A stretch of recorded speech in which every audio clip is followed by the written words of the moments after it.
We've just got some breaking news in from Buckingham Palace, folks. So this statement has just come in from Buckingham Palace, and I'll read it for you. It goes on to say, His Majesty has today initiated a formal process to remove the style, titles, and... The service had already begun when everything changed. One glance from the Archbishop was enough. His attention locked onto the brooch pinned to Queen Camilla's mourning dress. His expression hardened, and within moments, the ceremony inside Westminster Abbey was stopped. Charles did not speak. William stared across the aisle. Camilla instinctively touched the jewel. What should have been a solemn royal service had suddenly become a confrontation over Diana, memory, and a wound the monarchy had never completely closed. Before we go deeper into what this really means for the royal family, make sure to subscribe so you don't miss a single update. Silence spread through Westminster Abbey as the Archbishop raised one hand and the organ stopped.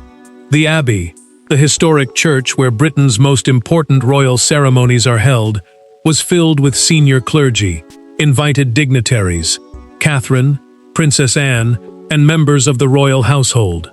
Stopping a service there was not a small breach of routine. It signaled that something serious had happened. The Archbishop had recognized the mourning brooch on Camilla as a piece associated in palace records with Diana, Princess of Wales, and he would not allow proceedings to continue until its history was clarified.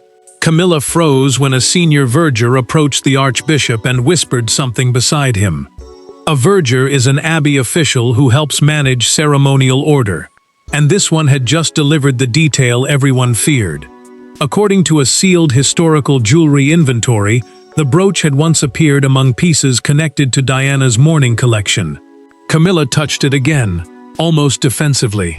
She could feel the attention shifting toward her, but Charles remained still.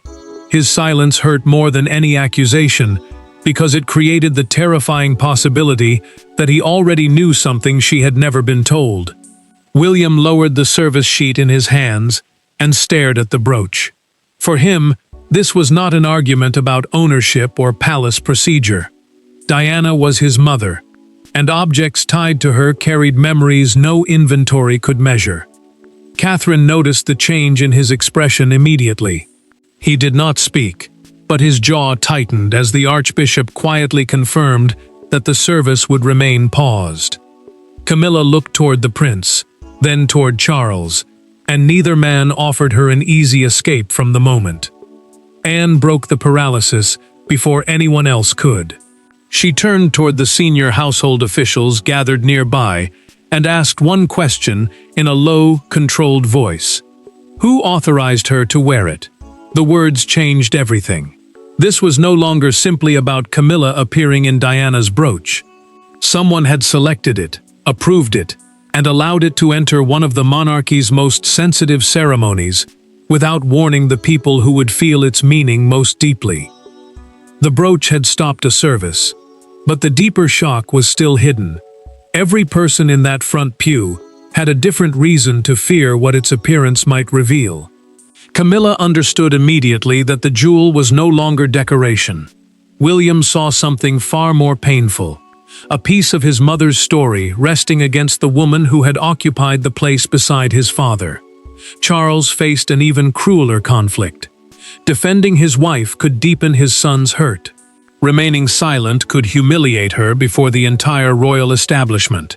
And while the Abbey waited, all three understood that Diana had suddenly become present without anyone speaking her name. William kept his expression controlled, but the silence cost him. Diana was not simply a former Princess of Wales remembered through ceremonies and photographs. She had been his mother, and anything closely associated with her could carry memories far beyond ownership records or financial value. That was why the brooch mattered.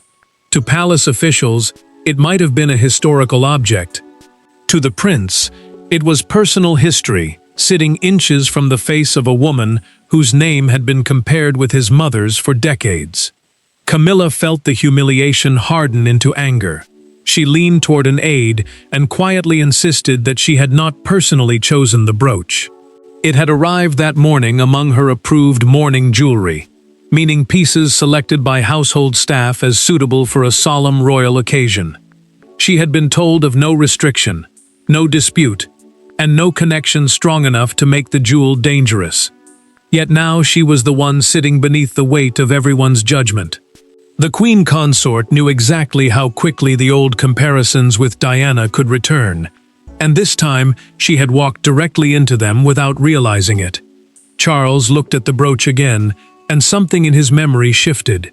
Years earlier, he had seen what appeared to be the same jewel during an inventory review.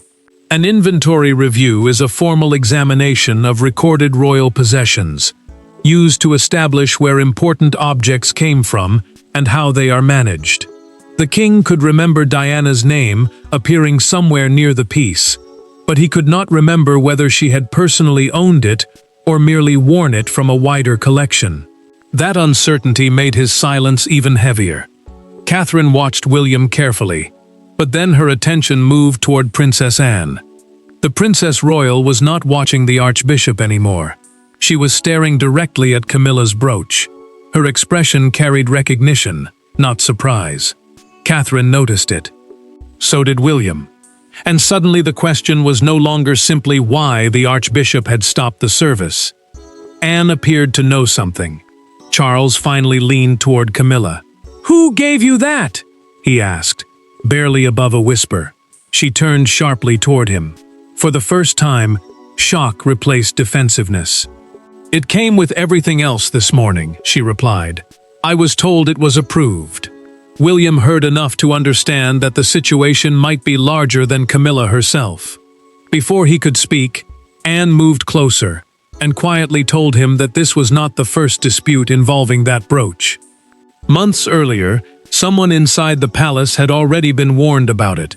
The Abbey interruption looked sudden, but Anne knew better, because the real beginning of this crisis had happened months before, behind a locked jewelry room door. Months before the Abbey service, the same brooch had already triggered an argument inside the palace. It happened quietly enough to disappear. No cameras, no public statement, no acknowledgement that anything was wrong. Yet one conversation changed everything. Anne had challenged a jewelry curator after finding the brooch included among pieces being prepared for Camilla's future ceremonial use. The curator promised it would be reviewed. Anne believed the matter was closed. Now, watching Camilla inside Westminster Abbey, she realized somebody had reopened it. Princess Anne remembered exactly where the trouble had started.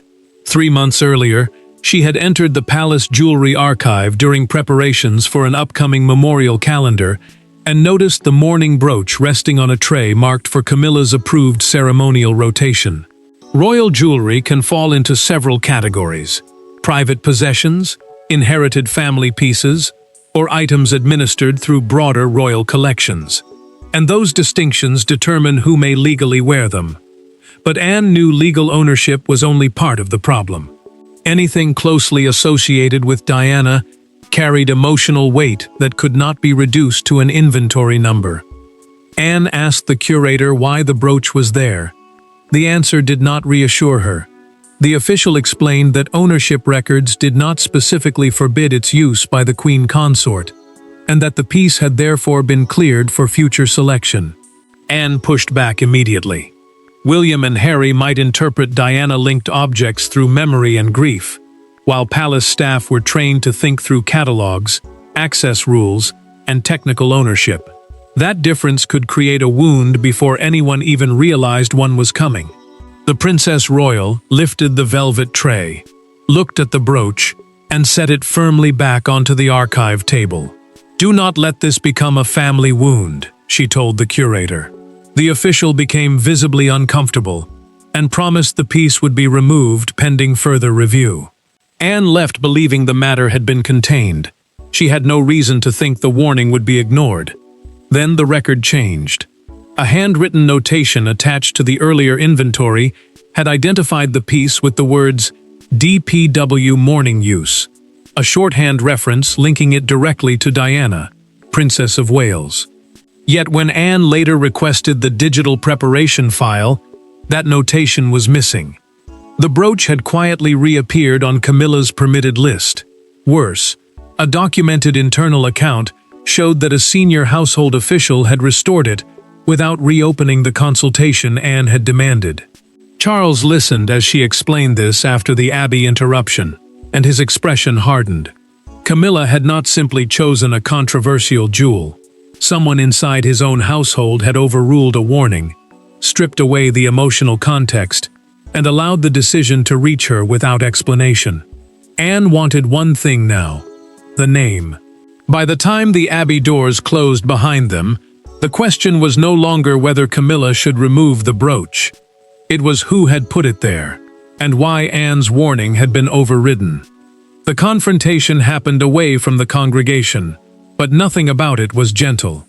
Camilla entered the small vestry first. Charles followed. William came moments later, with Anne behind him. No cameras crossed the threshold.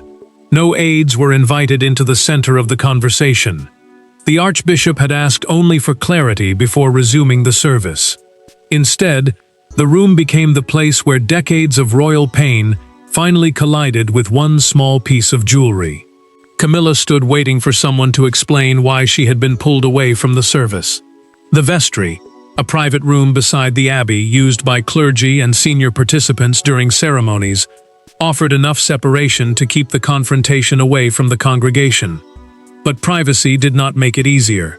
Removing the brooch could solve the immediate ceremonial problem, yet it would not explain how a piece associated with Diana had reached the Queen Consort in the first place. William understood that distinction immediately, and so did Anne. William kept his voice low when he finally spoke. He told Camilla that the question was not whether she had intended to hurt anyone. The problem was that nobody had asked whether wearing the jewel might wound Diana's sons. For the prince, that absence of consultation mattered more than the metal or stones themselves. His mother's possessions were tied to memory, grief, and years of public scrutiny. Camilla listened, but humiliation quickly turned into anger. The Queen Consort pushed back hard. She insisted she had not entered an archive, chosen one of Diana's possessions, or demanded access to anything forbidden. The brooch had been placed among her approved mourning jewelry by palace staff. She had trusted that process. Now she was being treated as though she had knowingly crossed a line. Charles watched her closely, and the hurt in her voice made his own position even more painful. Anne ended the argument with one detail. Months earlier, she had already instructed the jewelry office to hold the brooch for review. Her warning had been documented. Someone had later reversed that safeguard. The Princess Royal repeated the point slowly, making it clear that this was not an accidental oversight buried in old records. Someone had made a conscious decision. Charles turned toward Camilla. "Did you know about Anne's instruction?" She stared at him. No. That single answer changed his expression. Her shock looked genuine, and the king understood that she may have walked into the Abbey without knowing the full history of the piece. William looked directly at her. His voice remained controlled.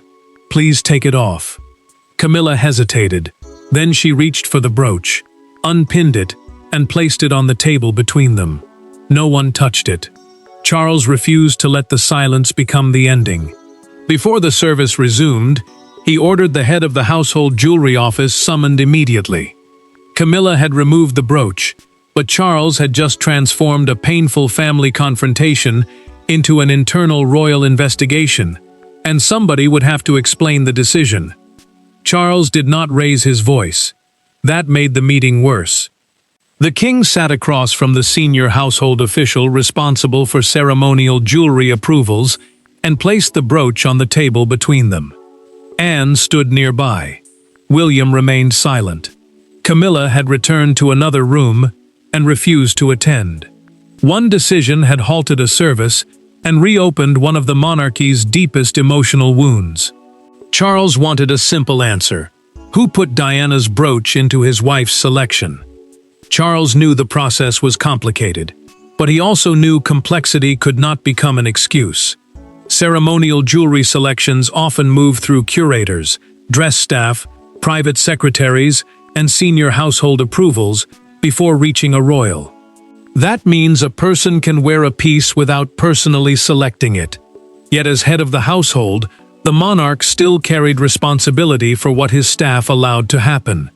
If he failed to establish the truth now, the public humiliation could harden into a direct accusation against Camilla. Anne refused to let the official hide behind procedure. The Princess Royal reminded her brother that she had already raised the alarm months earlier, and had specifically asked for William to be consulted. She had not demanded that the brooch vanish forever. She had demanded caution. The future king stood several feet away, still saying almost nothing, but his silence carried enough weight. Poor judgment had placed his mother's memory against his father's wife, and Charles could see that both sides had been wounded by a decision neither had truly made. The official finally admitted what had happened.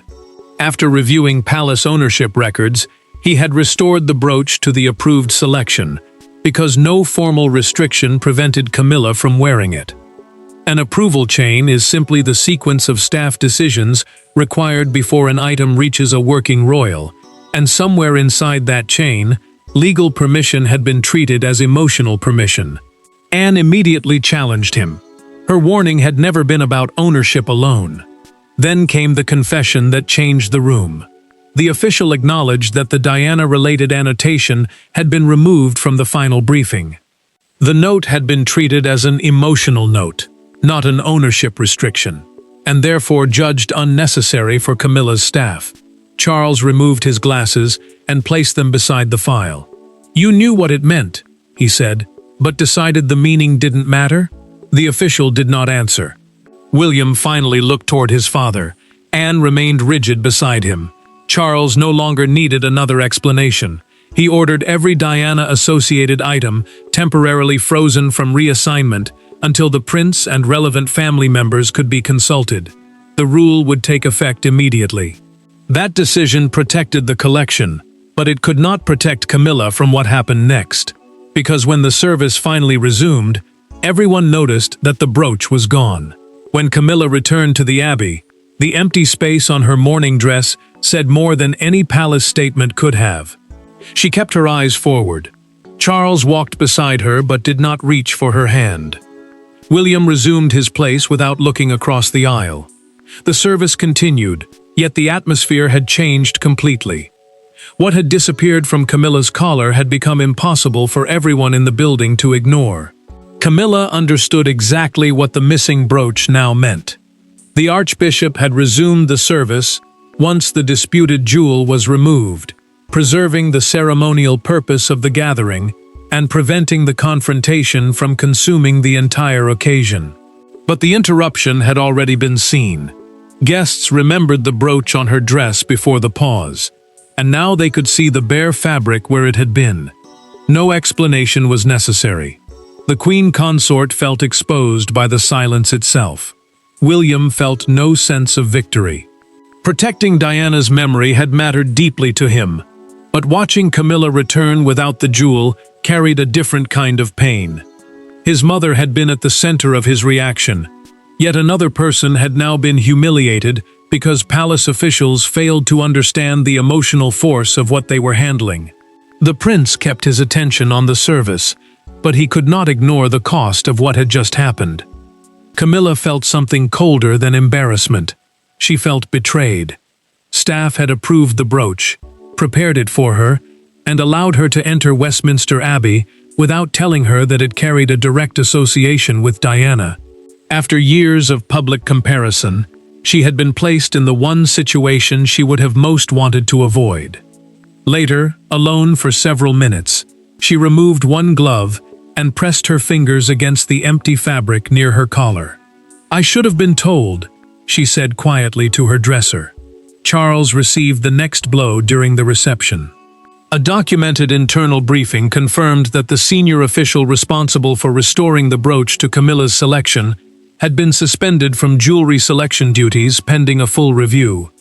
The king read the message twice. The decision brought accountability, but it did nothing to erase what his wife and son had already endured. Catherine then learned something even more disturbing. A private household account showed that William had previously been excluded from discussions involving several emotionally sensitive Diana-associated pieces because officials feared he would object. She told the prince quietly. He did not respond with anger at first. He simply asked how many times decisions about his mother had been made around him rather than with him. William knew punishment alone would not solve that problem. Later, he asked Charles for a private conversation, not about the suspended official, not about Camilla's embarrassment. He wanted to know whether Diana's memory could be protected without turning it into a weapon against the woman his father loved. The institutional problem had produced a suspension and a new rule, but the human problem remained unresolved, until father and son finally spoke without courtiers between them. William did not want another meeting. He wanted his father. Hours after the abbey emptied, he entered Charles's private sitting room alone. No private secretaries, no advisors, no ceremonial language to hide behind. The brooch was no longer in the room, but Diana still was, in every pause between father and son. William had defended his mother's memory. Charles had defended neither side completely. Now they faced the harder question. What would stop grief from becoming cruelty? Charles understood that this conversation could not be handled like a palace review. There would be no approval chain, no written recommendation, and no official standing between them. A family consultation protocol, the new process requiring relatives to be consulted before emotionally sensitive personal objects are reassigned, could prevent another mistake, but rules alone would not heal what had happened. The king had to respect Diana's place in his sons' lives, while also refusing to let Camilla carry blame for decisions made by staff around her. William spoke first. He admitted that seeing the brooch against Camilla's mourning dress had made him feel physically sick. The reaction had been immediate because the object did not represent abstract royal history to him. It brought back his mother. It brought back grief. It brought back the strange reality of watching Diana's memory become public property while still feeling intensely private inside him. The prince told his father that he could not simply switch that reaction off because an inventory said the jewel was available. Charles listened without interrupting. Then he told his son what had happened after the service. Camilla had been devastated. She had spent years trying to escape the endless comparison with Diana, only to discover that palace staff had unknowingly placed her inside the most painful version of that comparison. The queen consort had not asked for the brooch. She had not known about Anne's warning. And afterward, she had made one request of her own. She never wanted the jewel offered to her again. William surprised his father with what came next. He did not want Camilla punished. He did not want the brooch turned into evidence against her. What he wanted was protection from carelessness. Any object strongly connected to Diana should be discussed with the family before being placed into someone else's ceremonial rotation. Charles agreed. The new consultation rule would become permanent. The king began to speak again, but stopped. This wasn't about choosing her or Mum, William said quietly. Charles looked at him for several seconds. I know. That simple answer changed something. Not everything, but enough. Father and son had found a measure of peace in private. Beyond the palace walls, millions were about to decide what the vanished brooch meant for themselves. By the following morning, one image dominated the royal conversation. Camilla entering the abbey, wearing the brooch, followed hours later by another photograph showing the same black outfit with nothing pinned above her heart. Newspapers placed the two images side by side. Broadcasters replayed the moment the service stopped. Crowds outside Buckingham Palace argued about Diana, Camilla, and whether jewelry could ever truly be just jewelry, when the history behind it was this painful. William hated what the story was becoming. Commentators had started describing the interruption as his victory over Camilla, as though the prince had forced a public defeat and walked away satisfied. That was not what had happened. He had already told Charles privately that he did not want punishment, revenge, or another battle built around Diana's memory.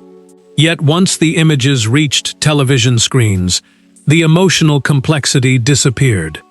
The future king saw his grief reduced to a headline, while the queen consort was turned into the losing side of a confrontation neither of them had wanted.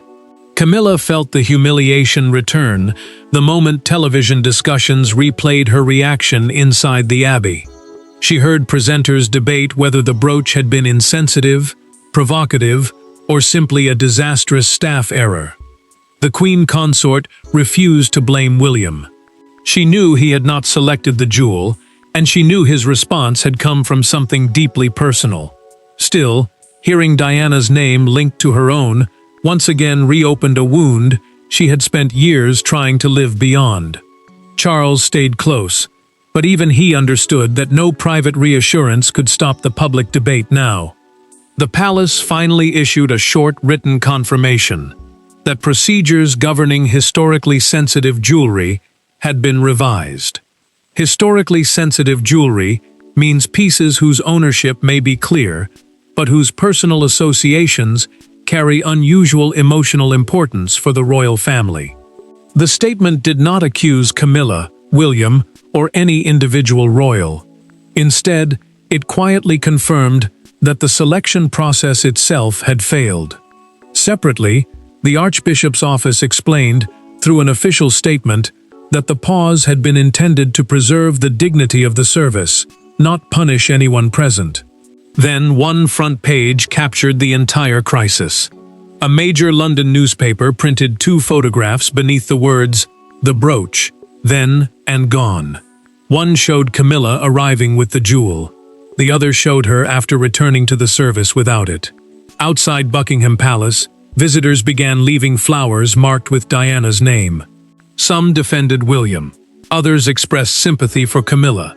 The jewel had become something larger than either of them.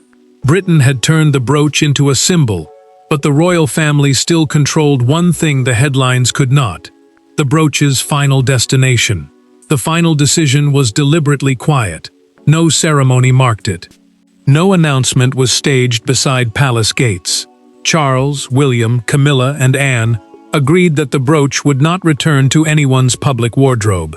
It would remain preserved with its historical record, protected from casual ceremonial use, and from becoming a trophy in an argument Diana herself could never answer. After a day of humiliation, anger, and old grief, the monarchy chose something unexpectedly simple. It stopped trying to make the jewel belong to the present. Charles made sure the arrangement left no room for another misunderstanding. The brooch would remain preserved within the appropriate royal collection, with its association to Diana clearly recorded, and its ordinary ceremonial use permanently ended. A royal collection is the system through which historically important objects are preserved, documented, and managed for future generations.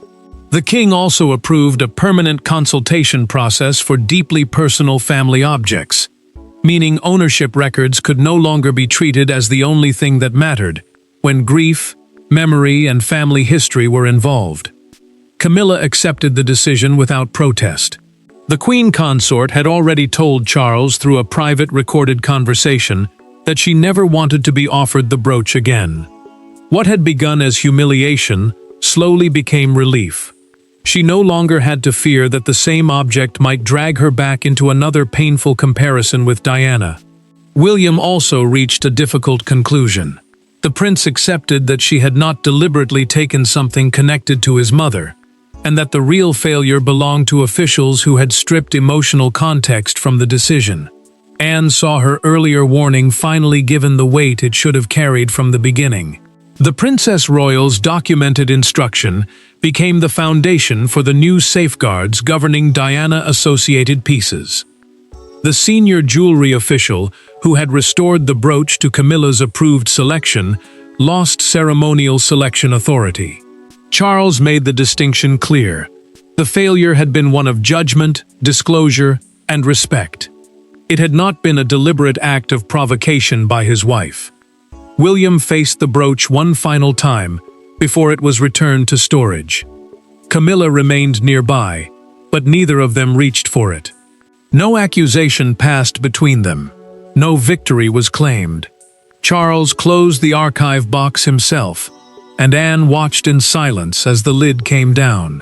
That gesture settled what the Abbey interruption had exposed. Camilla had not been defeated. William had not won. The family had simply accepted that Diana's memory could never be treated like ordinary palace property, while also recognizing that protecting that memory did not require humiliating the woman who came after her. The Archbishop had stopped the service because of one brooch.